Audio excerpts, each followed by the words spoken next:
അസ്സലാമു അലൈക്കും വറഹ്മത്തുള്ളാഹി വബറകാതുഹു. പ്രിയമുള്ളവരെ, അനുഗ്രഹീതമായ റമദാൻ ഷരീഫിലെ ഒരു വ്രതം കൂടി വിജയകരമായി പൂർത്തീകരിക്കുവാൻ നമുക്ക് സാധിച്ചു. അൽഹംദുലില്ലാ.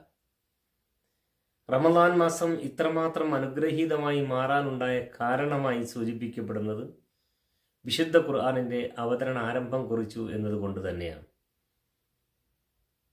വിശുദ്ധ ഖുർആൻ മാനവതയെ മാനുഷികമായ മൂല്യങ്ങൾ പഠിപ്പിക്കുകയും ഓരോ വ്യക്തിയെയും മനുഷ്യനാക്കി മാറ്റുകയും ചെയ്യുന്നു എന്നതാണ് ഖുർആനിൻ്റെ പ്രാധാന്യം. റസൂലുള്ളാഹി സ്വല്ലല്ലാഹു അലൈഹി വസല്ലമ ഖുർആൻ പഠനത്തിന് അത്യുന്നതമായ പ്രാധാന്യമാണ് നൽകുകയുണ്ടായിട്ടുള്ളത്. നിങ്ങൾ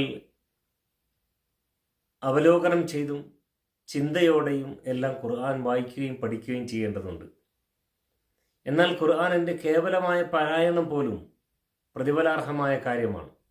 അത് ഖുർആനിന് മാത്രമേ ഉള്ളൂ കേവല പാരായണത്തിൽ ഈ പ്രാധാന്യവും പ്രതിഫലവും ലഭിക്കുകയും ചെയ്യുന്നത്. നബി സല്ലല്ലാഹു അലൈഹി വസല്ലം സൂചിപ്പിക്കുകയുണ്ടായി, ഖുർആനിലെ ഒരക്ഷരം നിങ്ങൾ പാരായണം ചെയ്താൽ 10 ഇരട്ടി പ്രതിഫലമുണ്ട്. അത് റമദാനിലാകുമ്പോൾ 700 ഇരട്ടി വരെയും പ്രതിഫലമാണുള്ളത്.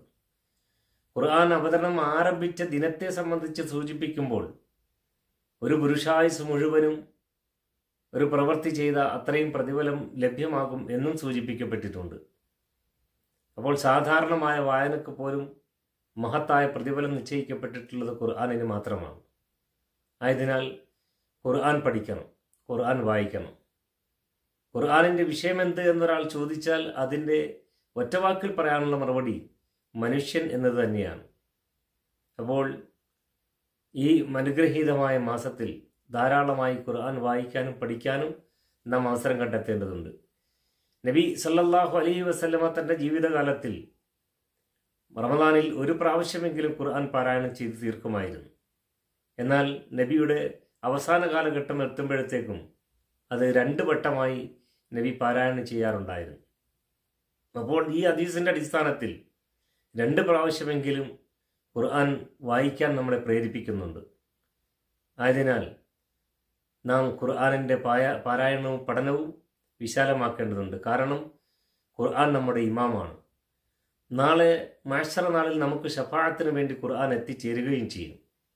ആ ഖുർആനിനെ അതിൻ്റെ പവിത്രതയിൽ പരിഗണിച്ച് പാരായണം ചെയ്യുവാനും പഠിക്കുവാനും നാം ഓരോരുത്തരും ശ്രദ്ധിക്കേണ്ടതുണ്ട്. റബ്ബ് സുബ്ഹാൻ ഖുർആനിനെ സ്നേഹിക്കുകയും ഖുർആനിനെ പഠിക്കുകയും പാരായണം ചെയ്യുകയും ചെയ്യുന്ന സൗഭാഗ്യശാലികളിൽ നാം ഇവരെയും ഉൾപ്പെടുത്തി അനുഗ്രഹിക്കുമാറാകട്ടെ എന്ന പ്രാർത്ഥനയോടെ അസ്സലാമു അലൈക്കും വറഹ്മത്തുള്ളാഹി വബറകാതുഹു.